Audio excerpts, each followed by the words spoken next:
Welcome back. I'm Kim Bailey. She's Juliana Osborne, but she's travelling the world at the moment. So we are joined today by Jamie Wadley. Most of you will know Jamie through his visits and guest appearances on the podcast.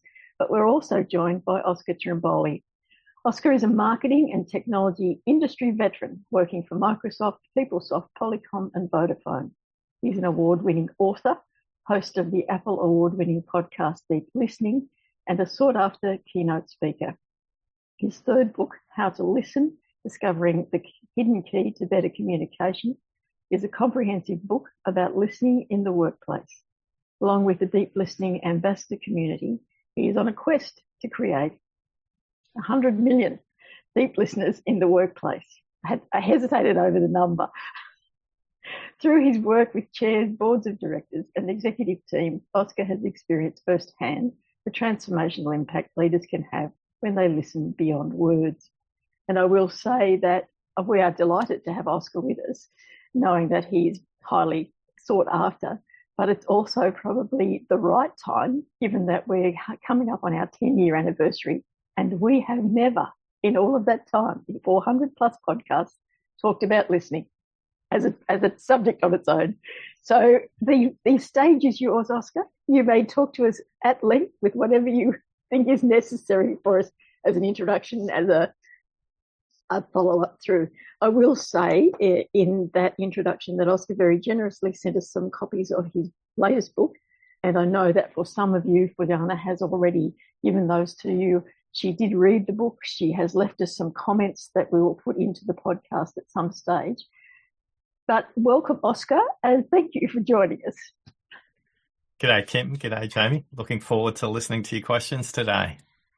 In terms of deep listening, I guess that before we go on to the questions that we sent you, my experience with listening is probably, if I look at it critically, I don't think I think about listening in the workplace. I certainly think about it outside of the workplace, and about bringing up children and family relationships and those sorts of things. But it's one of those skills, I guess, that doesn't always automatically transfer to the workplace. Is that what you find? Yeah, if you look at a Google search for speaker training versus listening training, there's a 10-to-1 differential. So congratulations, being 400-to-1 is not out of the ballpark on the distribution curve. Yet the most consequential things in business, profitability, great customers who leave us, great employees who leave us before we want them to, projects that run over budget, huge safety issues. At the root cause of all of those is poor listening, whether that's listening in individual conversations, group conversations, or systemically, the way boards and executives need to listen.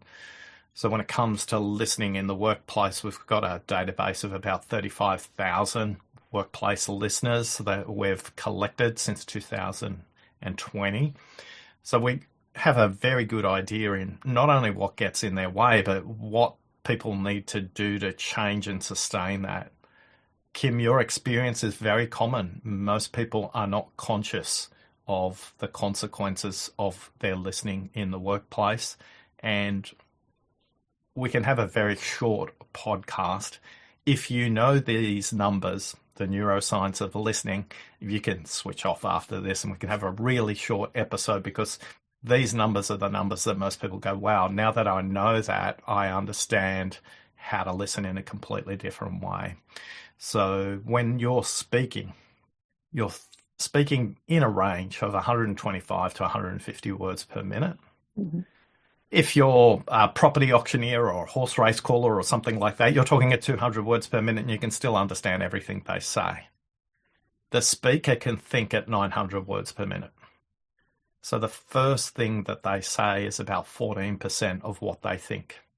So if you're just engaging with whatever somebody says the first time, you're missing out on 86% of what they think and what they mean. And when you don't listen to what they think and what they mean, there's misunderstanding, there's conflict, there's confusion, in the workplace. And all of that has a cascading impact on profitability. So knowing those numbers now, Kim and Jamie, I'm curious what's going through your head. Now, I was just thinking then, part of my earlier career was involved in sales. And while I agree with Kim that we didn't listen that way in the office, we were told 2 ears, 1 mouth, and listen more than we ever speak. And I think it does speak to exactly what you've said, but I've never looked at it that way before. So yeah, you're right. It's an eye opener straight away. Yeah, and to build on that, Jamie, to get the percentages right, it's 2 ears, 2 eyes, Yeah, and 1 mouth. exactly. And if you use those proportions, that's 5 to 1. Down to your 20%. You've got that ratio about right. And if we speak in Mandarin and look at other cultures, in Mandarin, ting means to listen, and it means 2 ears, 2 eyes, 1 mouth, 1 heart, and your attention. So they've got the ratios about right. So that's incredible. What about you, Kim? What do those numbers mean to you in your workplace now? I think that because I'm so distanced from a general workforce, that it's hard for me to look back and think about how that affected the workplace. I do a lot with older Australians with U3A, the University of the Third Age, and I do a lot, or have done a lot up until recently, with not-for-profit associations. And I think in terms of the barriers to listening, the not-for-profits organisation would have to be, I think, the worst at hearing what other people are saying or understanding what other people are saying. But just in that last bit of the conversation, what intrigues me is you've worked around the world. Do you see a difference in different cultures in terms of their listening abilities? Yeah, the significant difference is high context versus low context cultures. High context cultures value the community and the relationship over the transaction or the project or the product or whatever we're working on, the task. Whereas in high context cultures, so Indigenous Australians, the Maori, the Polynesians, the Chinese, the Koreans, the Japanese, the Inuit, the tribes of the African continent and South America as well. The way they treat silence is completely different to the way we treat silence in the West. So silence in high context cultures, it's a sign of wisdom, respect, authority, and seniority. And it's not uncommon for the elders in those communities or the more senior in workplaces in Japan, Korea, and in China. Silence is a tuning fork for the group to come together and understand its purpose. In the West, we say silence. Oh, the awkward silence. Oh, the pregnant pause. Oh, the deafening silence. And we all have these negative adjectives around silence. And that's a big cultural variation. The other big cultural variation is that interruption in the West is seen as rude, unprofessional, not polite. Whereas in South American and Eastern European cultures, talking over the top of the other person is a sign of a close relationship. It doesn't mean that the other person stops speaking. They just continue on and bounce off each other. Now, keep in mind that's when you're in a relationship with somebody, meaning you've had some kind of experience. Ultimately, if everybody just remembers that listen and silent have exactly the same letters, there's a big clue there. All right, we might go on to our questions, because we do have a reputation for taking the first half hour before we get to the first question, so we'll move along a bit faster. The first question we sent you, Oscar, was in high-pressure leadership environments, what are the most common barriers that prevent deep listening? Yeah, so we've interviewed emergency respondents, people who are in ambulances. We've also interviewed emergency doctors. We've also interviewed military personnel. These are real high-pressure environments, not pushing paper around in an office.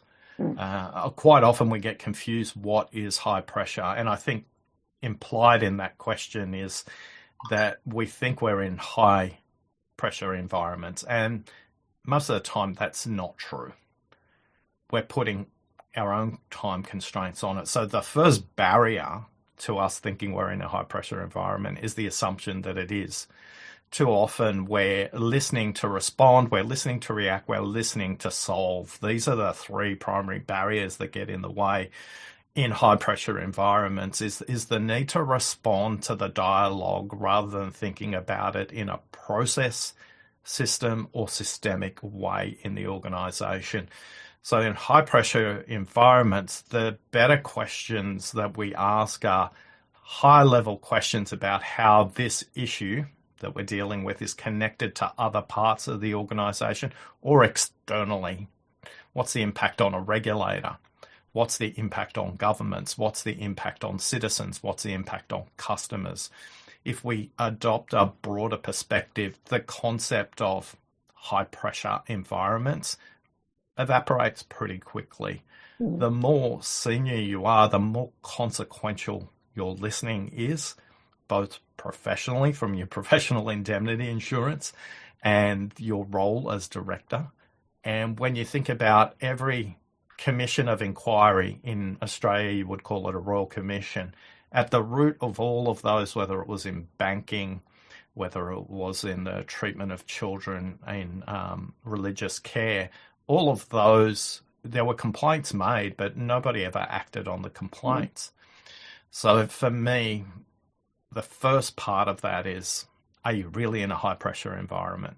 The second part of that is anticipating, judging, solving. These are the things that are getting in our way when it comes to listening at that level.